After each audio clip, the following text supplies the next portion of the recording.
अच्छा, संगीतकार। अच्छा अच्छा।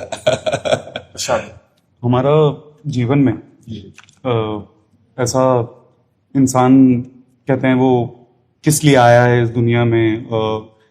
मैं शुरू से ये मानता था, हम सब आपस में भाई ये सब मानते थे कि एक दूसरे की मदद करने के लिए आया जीवन ये है। और इस दुनिया में सबको सत्य सुनने का जितना इच्छा है, लेकिन जब सत्य बोलो तो रिश्ते दूर होते रहते हैं, प्यार दूर हो जाता है। लेकिन सत्य की चाह उतनी है, लेकिन सत्य बोलते ही सब हट जाता है। ऐसा जैसे किसी ने श्राप दे दिया और खत्म हो जाता है इंसान। वो ना कर्म कर पाता है ना अपना काम कर पाता है।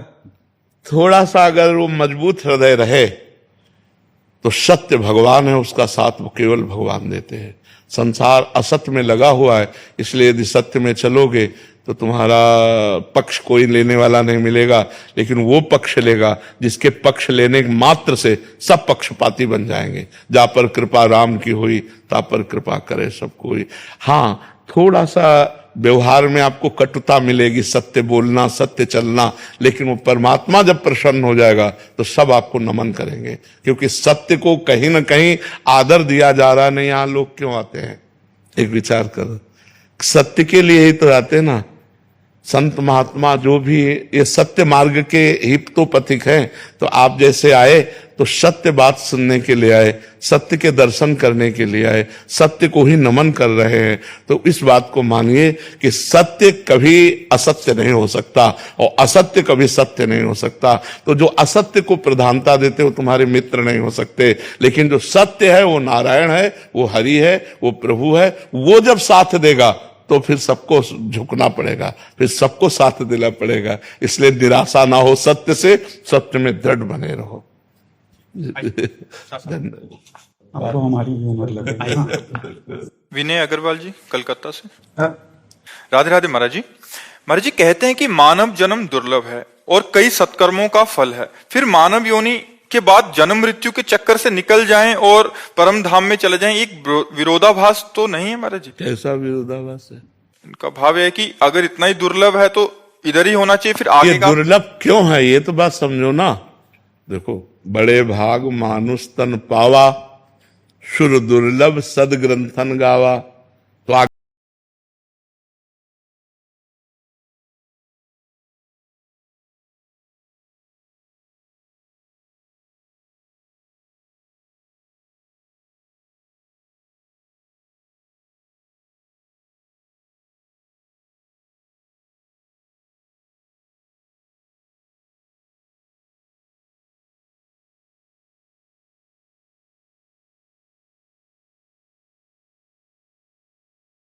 अगर पूरी बात रख दो तो विवाद नहीं होगा, पूरी बात में विवाद नहीं होता। तो जैसे आपके मन में प्रश्न है तो पूरी बात नहीं पढ़ा इसलिए प्रश्न है।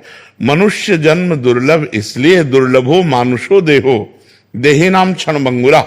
ये मनुष्य शरीर दुर्लभ है, लेकिन एक क्षण में नष्ट हो जाने वाला है। तत्रापि दुर्लभम मन्येत वैकुंठ प्रिय दर्शनम।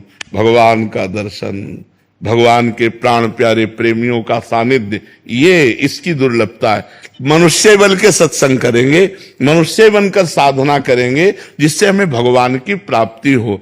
देखो, देव दुर्लभ दे ही कही गई, तो कभी कभी देखो यहां से कितनी दुर्गंध आती है।